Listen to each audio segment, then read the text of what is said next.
want to welcome you if you're at Irondequoit or Greece or Webster or online. We're so glad you're here today. You know, I grew up in Michigan, and in Michigan, they had a different set of rules for first-time drivers. In Michigan, you started driving at 15, so that would be different than here in New York. And there were none of those regulations. Here in New York, they have regulations about, like, you can't drive after 9 or something at night, and you can't drive with friends and that kind of thing. And, you know, a lot of rules that I, as a parent, think are great rules at this point in time. But when I was 15 and I lived in Michigan, I thought all those rules were horrible. And I was really happy I lived in Michigan. Well, as a part of that, my dad decided that he was going to add some extra rules to our family, kind of like Bixby family rules for first-time drivers. And I kind of bucked at that. You know, I bought my own car, it was my money, it's my car, and now Dad's saying, you know, here's some extra rules. And one of those rules was tied to friends. He said, friends can't ride with you. And, you know, you need to, you know, because bad things happen when you got friends in the car when you're a first-time driver. And so he just kind of made that a regulation for us, which here in New York, I think it's great that we have, because I don't have to fight that battle with my children. As a part of that, though, growing up, I kind of chafed at that. And I can remember one instance where it was summer break, and it was a hot day, a real hot day, and I was in my car, and I was driving, and I was at a stoplight, and I had friends in the car with me. Not good, right?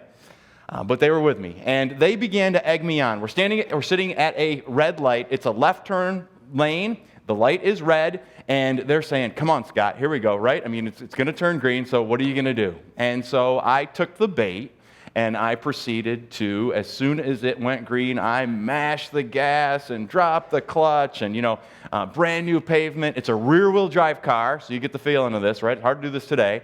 But it took off. I mean, it took off. And then I took my left foot, and I shifted it over, and I kind of landed it on the brake. You kind of feather it on the brake. And what happens is that stops the front tires from moving, and the back tires keep spinning because they are overpowering the brakes, and you light up your tires. I mean, it makes a noise like none other, and there's smoke everywhere, and the car begins to turn sideways. The friends are loving it. They're euphoric. We're enjoying it.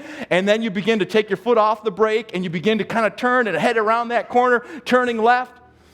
Excitement. Until we make it around the corner, and there's a state trooper sitting there. Yeah, not good. I mean, from euphoria to horror. And there I sat. I mean, it was horrible. Now I'm embarrassed. I'm in front of my friends. It cost me money. Dad's not happy. And it just was not a good scene. And you see, I knew what the rules were. I knew what the Bixby rules were. I knew what Dad said about how it played out.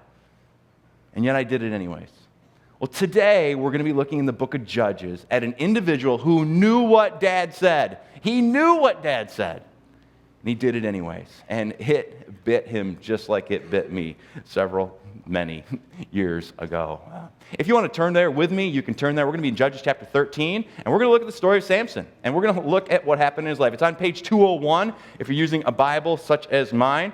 And I'm just going to, for background, start reading in chapter 13. We can't get through the whole story of Samson. I mean, there's hundreds of verses in the story of Samson. But we're going to start with a background in chapter 13 with verse 1 and kind of catch ourselves up with what's going on. 13:1 says, "Again, the Israelites did evil in the eyes of the Lord."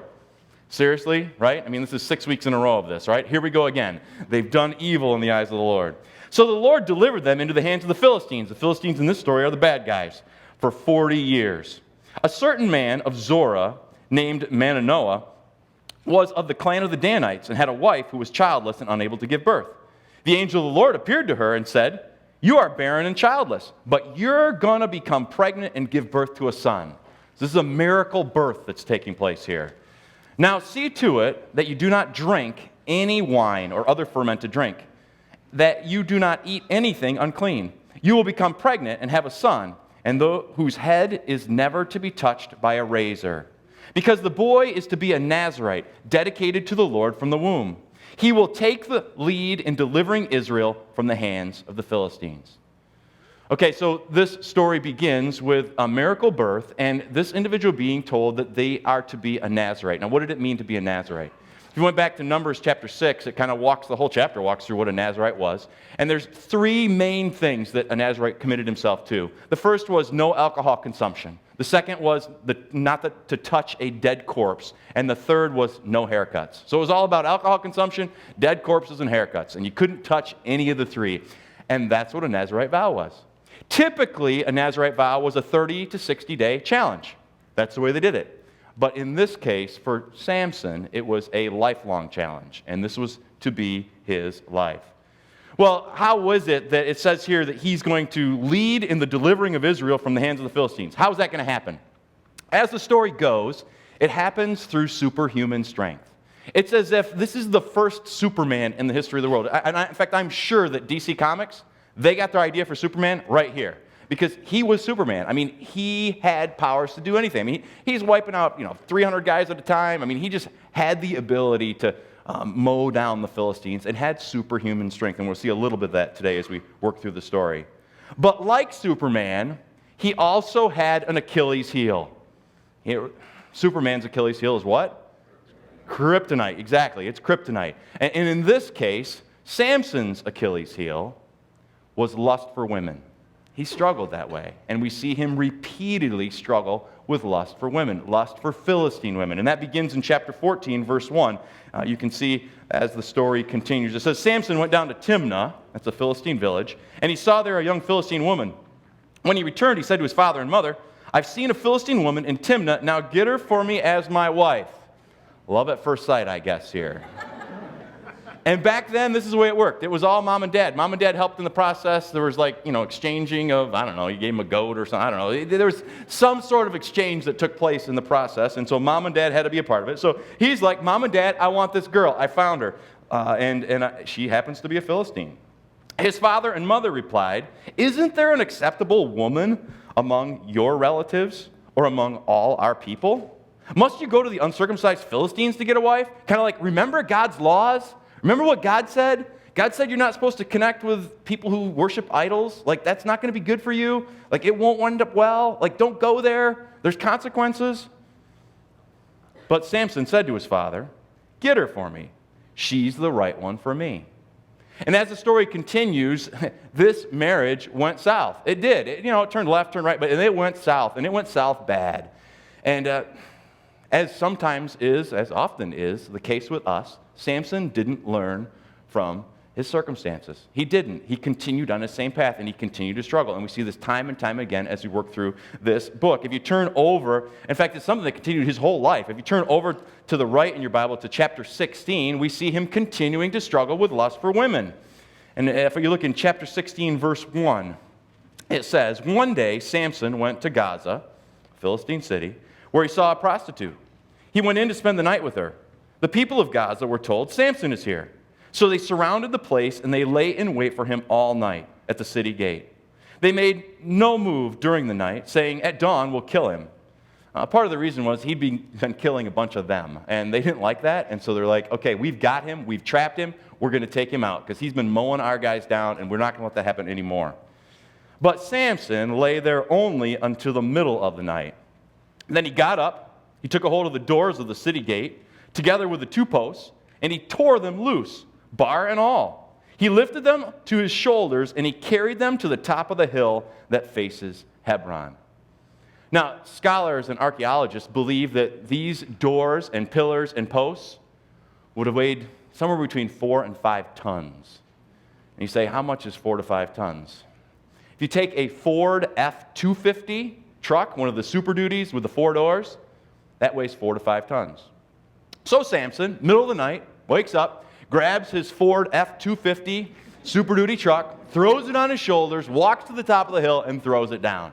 That's the kind of strength that this guy had. That's the kind of strength God made available to him as he was a deliverer of God's people from the Philistines.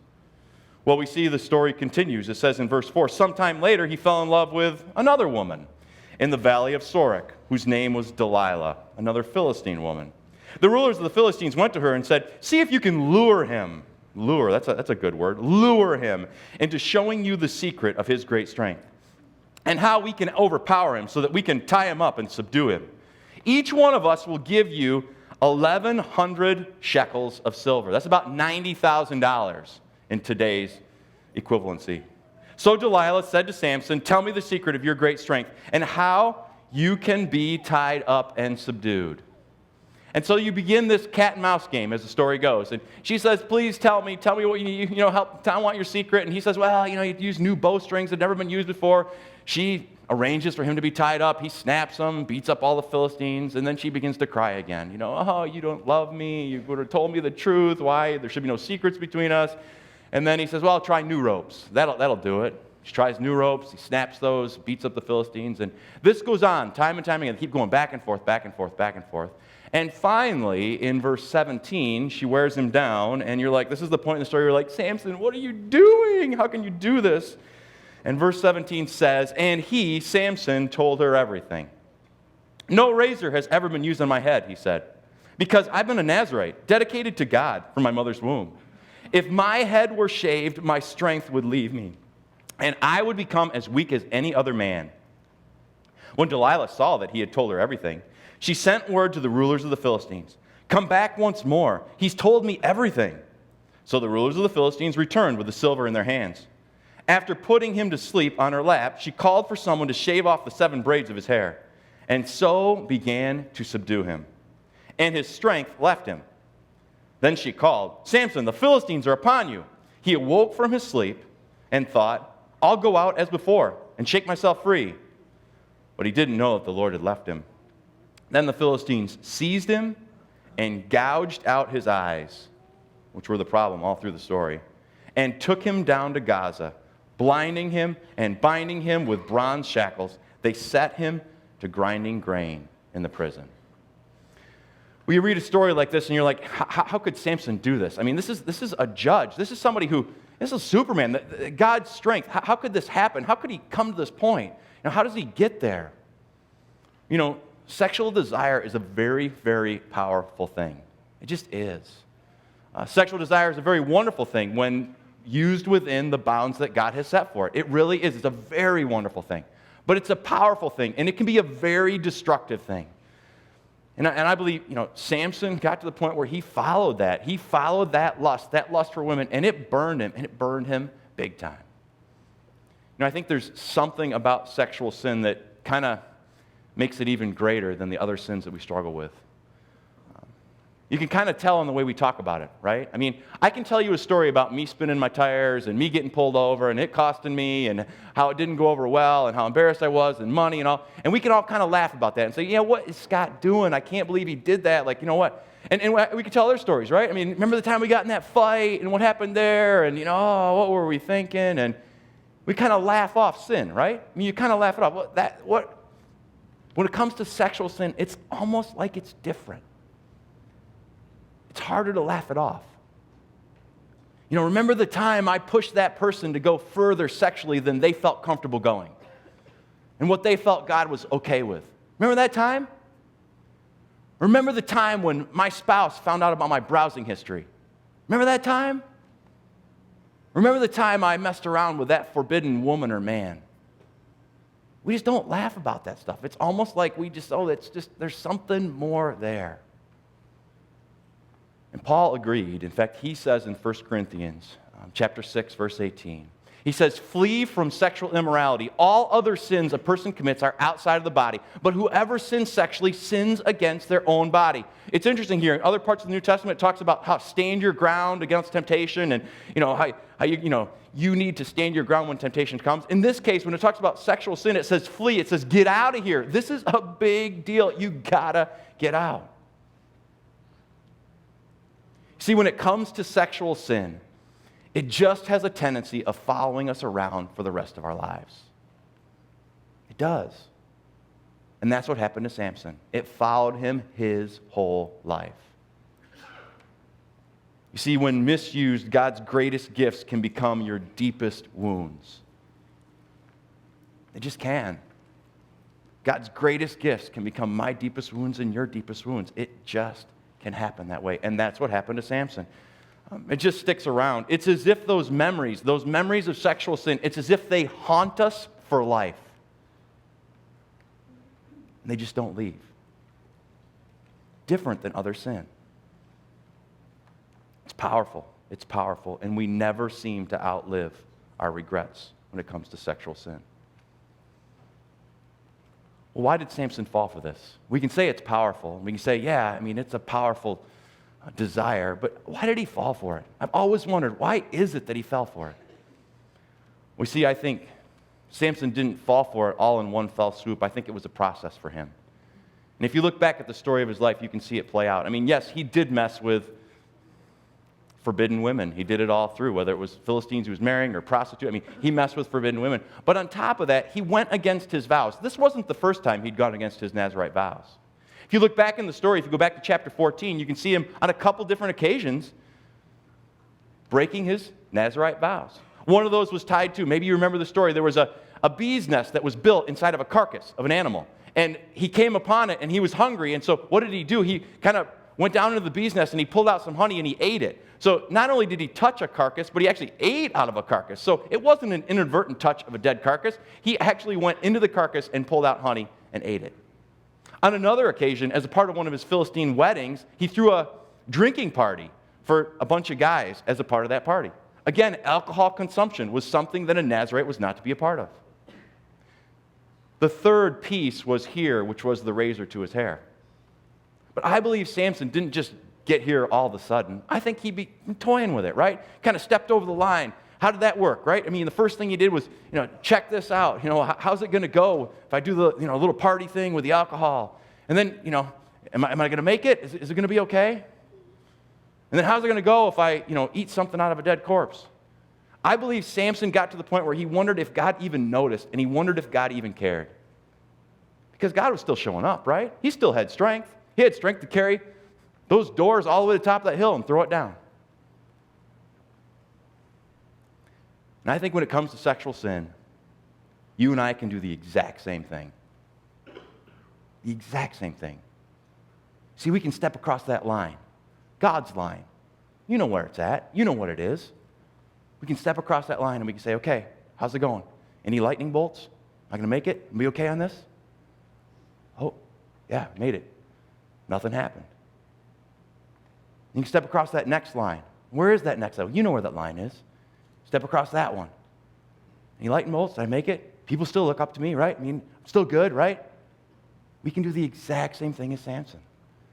And it came back to bite him. It came back to bite him, and it came back to bite you, and it came back to bite me in just the exact same ways.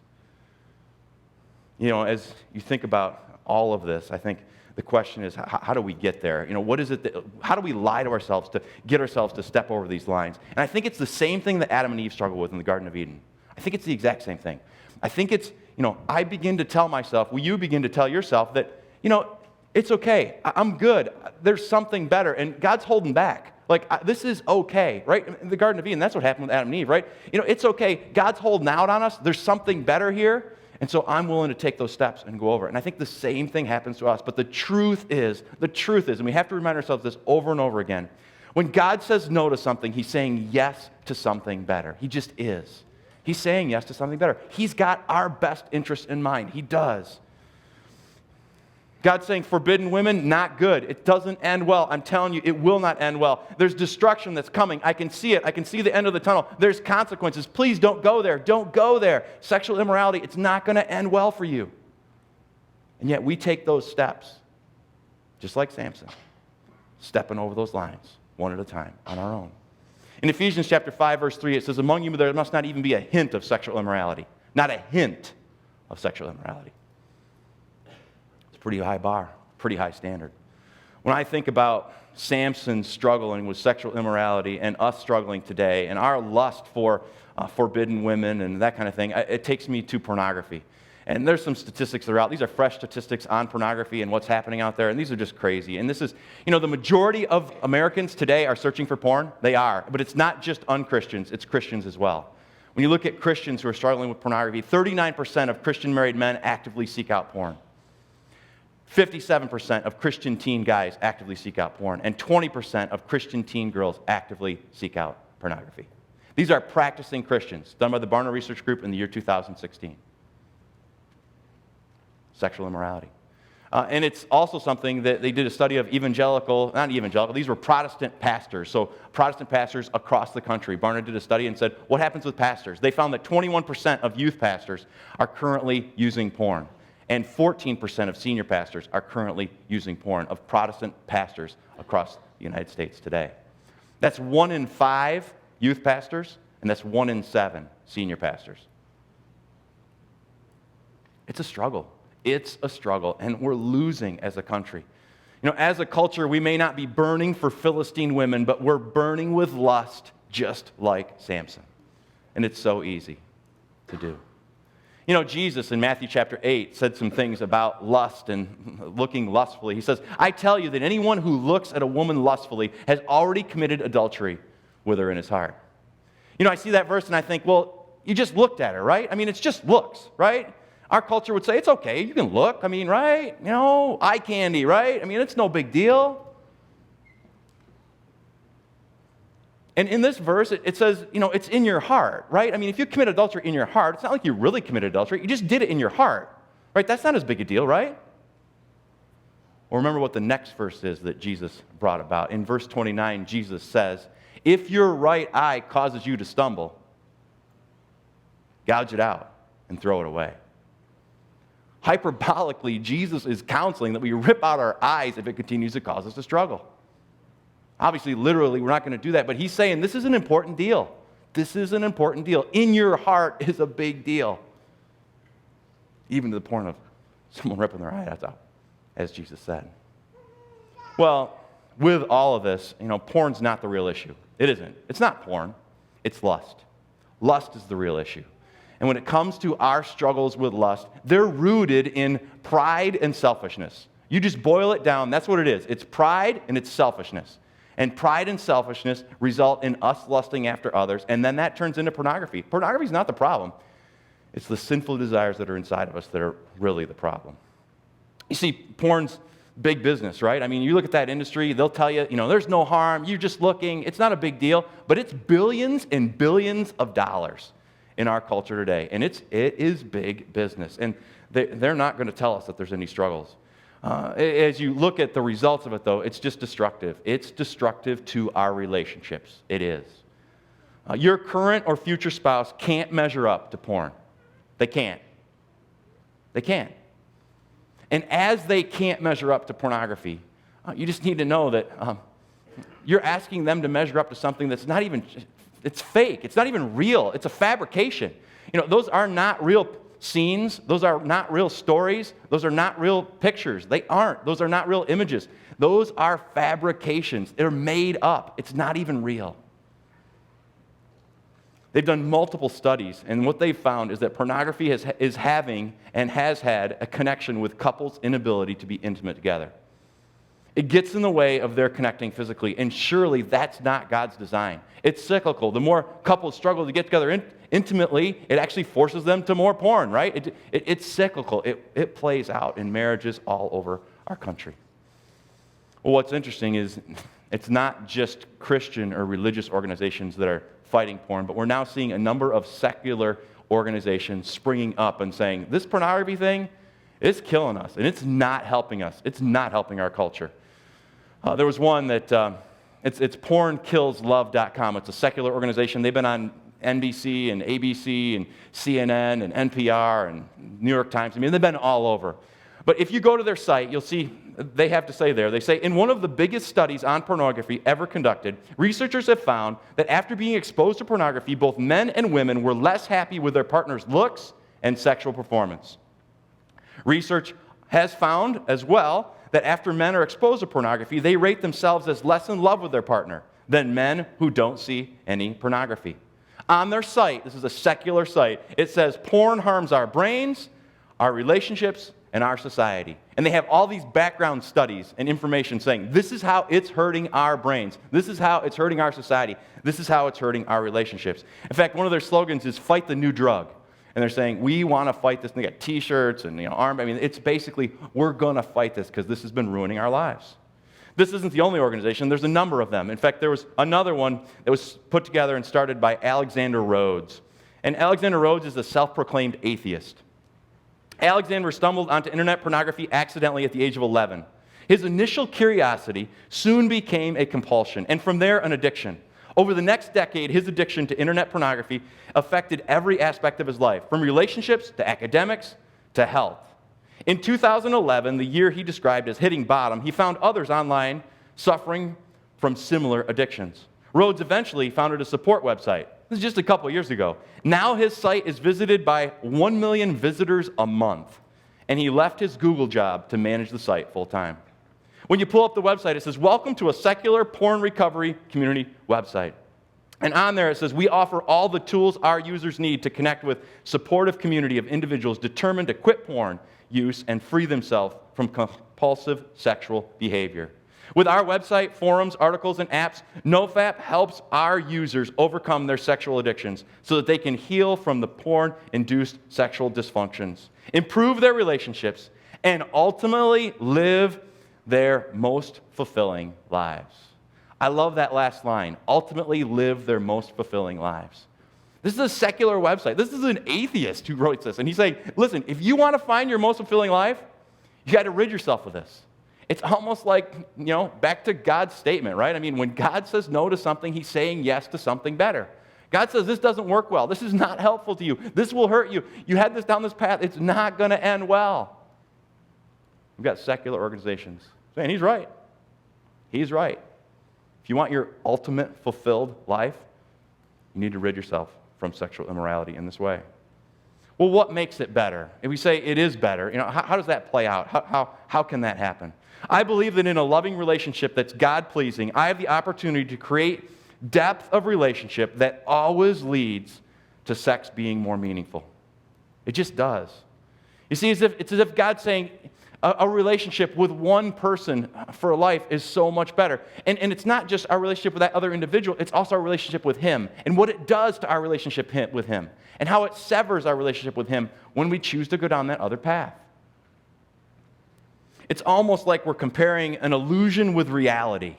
And there's the illusion of sexual immorality and what's available there. And then the reality of God saying, no, you do it this way and it's so much better. We're comparing an imitation with what's authentic. This is the imitation variety over here that our world sells us versus authentic. And it all results in a life of isolation versus a life of intimacy. And we can sell ourselves for that isolation and not even realize that we're headed there. It's as if God's saying, you may enjoy forbidden women for a season, but you can't anticipate the consequences. It ruins your relationships with me, and it ruins your relationships with others. Well, I got to thinking as I went around the house, what is it that we look for? We're looking for a spark. We're looking for a flame. It's like, you're striving for, these sexual desires. Where do they come from? What is it we're looking for? And I thought, that flame. And so I started walking around the house, and you guys can drop the lights. I brought a couple of illustrations from my house here. And I thought, well, maybe it's like a lighter. Like I'm looking for a pocket lighter, and I just want that flame, right? I'm looking for a flicker. And I kind of did this, and I'm like, no, that's not powerful enough, right? I mean, it's got to be more than that. And so then I went for the grill lighter. I figured, right? This is the Grill Master, yeah? It's got the pistol grip. So I thought, well, maybe that's what we're looking for. You're looking for something to light you up, and I did that. No, not good. And so then my third stop was the butane torch, right? I went to the kitchen. You're one of those you kind of like frost on the cakes and that kind of thing. And so I pulled out a butane torch. I'm like, I bet this could give us a flame that would kind of mimic what our culture says we need. I was like, yeah, right? Can you hear it? You hear it? Yeah. Some heat going here. Yeah, huh? That's what it is. Like our culture says, you look at these things, you view these things, you connect with these people, you read this stuff. I mean, you can find this. I mean, there's some power here. There's some heat here. And this is what you need. This is where you can find a little pornography, a little sexual immorality, kind of step across those lines. Yeah, you can find the real goods here. But in my house, when you're looking for real power, you don't go to the kitchen for real power. You go to the garage. So I brought another tool with me today. This happens to be my propane torch. It's almost like our world says go here, and it's like, God says there's something better. He says there's something better. There's something bigger. And this isn't, any little torch here. This is a propane torch. It's got a push-button igniter, and it's got a turbo thrust trigger to help in the process. But it's as if God says there's something more. And culture will tell you that it's here, and you need this, and you can have this, and it's easy, and go get it. Just go online and find it. But God says, save yourself. There's something more, and I want you to have it.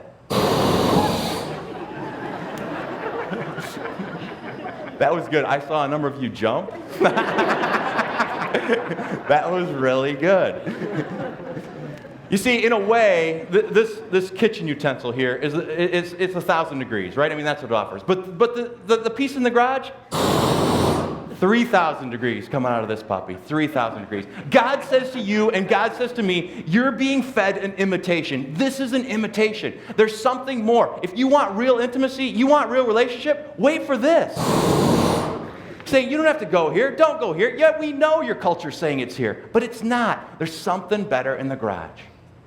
And how many times do you and I sell ourselves to the imitation, right? How many times do we do that? As we go through life, do we sell ourselves to the imitation and not wait for what God says is best? In all of this, as we walk, and I'll quit playing up here. And it's something like, on a Sunday morning, if you can play with power tools, like, this is just the best, okay? You just need to know. In all of this, as we as a culture, and you can turn the lights back up, guys, as we as a culture move through life, just remember, when God says no to something, he's really saying yes to something better. He is. He's got your best interest in mind. He's thinking of you. Now, if you're here today and you're saying, well, what do I do? Like, how do I win these battles? What do I do to get past? There's a couple of kind of thoughts that we have. One is to think about God's words and think about others' words. And, there's some something better cards you're going to get on the way out today. There's some scriptures on here, which are God's words to focus on in the midst of this battle. There's also our Equip website, which you can sign up for. This week, we're going to have a number of tools that go out, not tied to pornography, but tied to marriage, tied to dating, tied to singleness, but a number of tools that can be helpful to you. There's also some on pornography that'll be there. And then on the back, there's some ways for you to focus on others' words, some ways to find accountability. Now, what if you're here today and you say, you know what, Scott, I think I've already sold myself to the kitchen utensil. I think I've already gone here. And I really want what's in the garage. I do. I really want what's in the garage. But I've gone here. Well, if that's to you today, and like we say here at Northridge all the time, you've got to go back to the cross. You've got to go back to the cross. You've got to remember what Jesus Christ has done for you. There's a Tim Keller quote, and I love this. It's in your program. It says, the good news is that Jesus doesn't shame us out of our sins. He loves us out of our sins. Since love can break the power of shame, it can break the power of lust. The only place that we can truly be loved isn't in the act that makes us feel that way for a moment, but it's at the cross that says, I'm here because I know all that you've ever done. And I'm here because I love you more than you'll ever know. I love that. It's the gospel. If you feel like you failed in the past, remember the gospel. Remember all that he's done for you and he's done for me. And the moral of the story in all of this is when God is saying no to something, he's really saying yes to something better. Let's pray. God, we do praise you for having our best interest in mind. You do. And so easy for us to get deceived. God, please forgive us for that. We long to walk in step with your Spirit. We long to please you. We long to live lives that burn hot for what you want us to burn hot for.